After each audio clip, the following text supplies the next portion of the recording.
We have to have a little get together. Pray. Like Madonna. Okay. Madonna got inspiration from us. I want to thank you. Oh my God. Okay. Oh my God. Oh, he's gonna be. Finally, after months of pop, sweat and tears, it's showtime. We're gonna make it happen now that the time is right for us to shine a light. We're gonna make it happen. Don't ask me where I've been, just where I'm going to. Woo! So hear me out and let me in. I'm coming through. Non-stop motion, stop away, don't hesitate. Visualize your inspiration.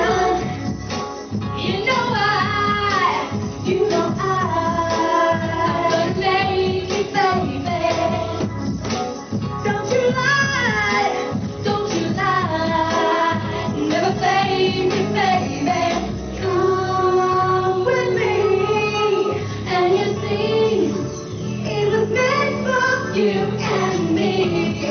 Now that I know we can be free, I want the world to know that we're gonna make it happen.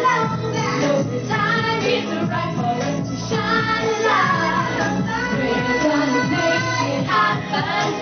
Don't ask me where I've been, where I'm going to. We're gonna make it happen. It's not a question of looking and say, oh, that's a sexy one, or he's handsome, or she's great. You felt as though commonly they looked as though they were bigger than the individual parts. So collectively they looked like a gang. Collectively they acted like... I'm doing all that. There's no stopping me moving.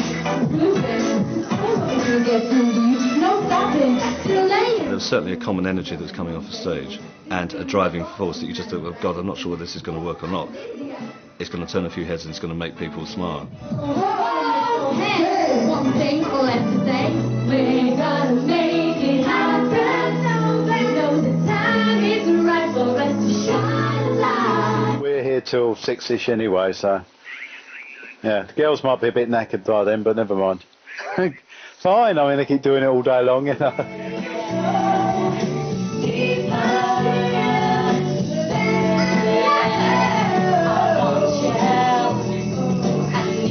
We're in an industry that needs to be fed. It's like bloodsuckers and sort of Dracula, and we need blood to feed us, and when people come in that are very vibey and very positive and amazingly focused, you either say, no, it is all too frightening for me, and shut the door, or you jump onto that roller coaster ride with them. They kept that momentum the whole day. They performed the very first time as they performed the last time. They were so hyped and so buzzed, because everybody kind of thought, wow, this could be different, this could be something.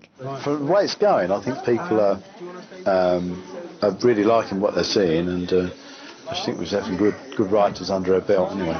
After the songs finished, they came and had a bit of a chat, sat in a group, and basically started firing us questions. Have you thought much about what you think lyrically would make sense of where you're at the moment? We don't really want to think about the love want... sort of thing, really. Maybe one or two, but that's what everybody tends to think about. Something that everyone can identify with. Well, maybe things like girls just want to have fun, for instance. That kind of lyric could be. Jerry was sat 3 steps in front of them, quite focused and very, very as though she was the dynamic force that was then wanting to take it to the next stage. Well, we think that there's a massive gap in the market. Definitely, yeah, for a girl group. Yeah, we don't consider ourselves to be on vogue or eternal, but we're not as poppy as Take That. You weren't going away thinking, my God, these are fantastic singers. You were blown away by the positivity and the whole energetic fun aspect of it.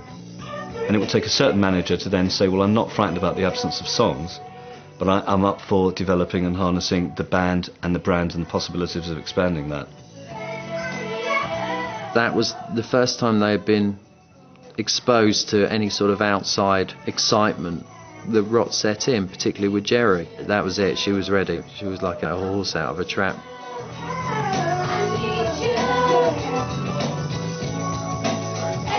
Jerry came to me a couple of days afterwards saying, she'd be very interested in following up our conversation about the possibility of me introducing her to writers.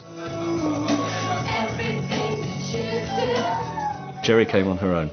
She was relatively unclothed, with a big smile, and sort of looked like a very lovable Barbara Windsor sort of character. It was a very cold day and she had very little on.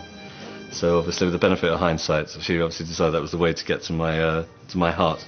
And the conversation quickly moved towards her being relatively unsatisfied with the speed that Chris and Bob were taking the band. From that, she asked me if I'd be able to help her with any lawyers, and also would I be able to take her and introduce her to potentially any other managers. She went back to see the girls and then said, listen, I've had a meeting with Mark, he seems all right. Jerry and Mel were very, very close at that time. They had a very fiery relationship, but, you know, when they were together, they were like a rod of iron. And I took them into Columbia, I took them into Parlophone, EMI, and I took them into RCA. And it was just a whirlwind every single time, so people definitely knew they were in. And I was, you know, high on the possibility of them being part of that roller coaster ride with them. She had heard everything she needed to hear, and she was gone. How Chris felt, I think he probably felt really pissed off. I was young then, and, you know, allowed that to happen. I would never get to that stage now where, you know, I would get an act that, you know, that far down the line and not have a contract with them.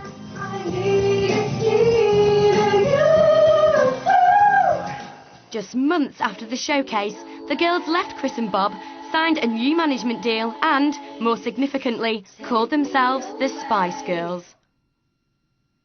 My ambition is obviously to make it really big with the group. We all want to, you know, we want to do Top of the Pops and Smash Hits Poll Winners Party and all that kind of thing. I think I'm strong enough to stay the same person inside. Well, it'll change me in the ways where I'll have more money to pamper myself. But me as a person, because I'm from Leeds, I'm a pretty down-to-earth person anyway, so I don't think that can change. I think we deserve it. It's, you know, if there's a God out there, I think we should make it. Wannabe went straight to #1, the first of 9 chart-topping singles, making them the biggest-selling girl band in the world. What, EMI? You want to give us an album? Wicked! And with an estimated 20 million each, they are among the richest women in the country. Chris Herbert is now a successful pop manager. He currently has 5 and the band from ITV's Pop Stars, and he has them under contract. Never fade, baby. Come with me, and you see. I have to be really honest. When I first heard of the Spice Girls, I thought it was a joke. You know, I thought it was someone, you know, like a Mr. Blobby record. Oh, they're real people.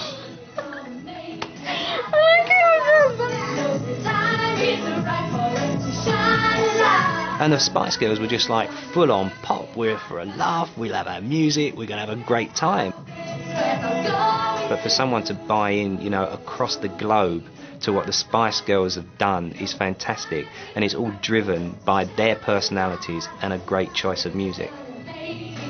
And if they all do end up going, right, let's call it a day, I mean, what a career they've all had. I mean, they have made history. We didn't make history, love.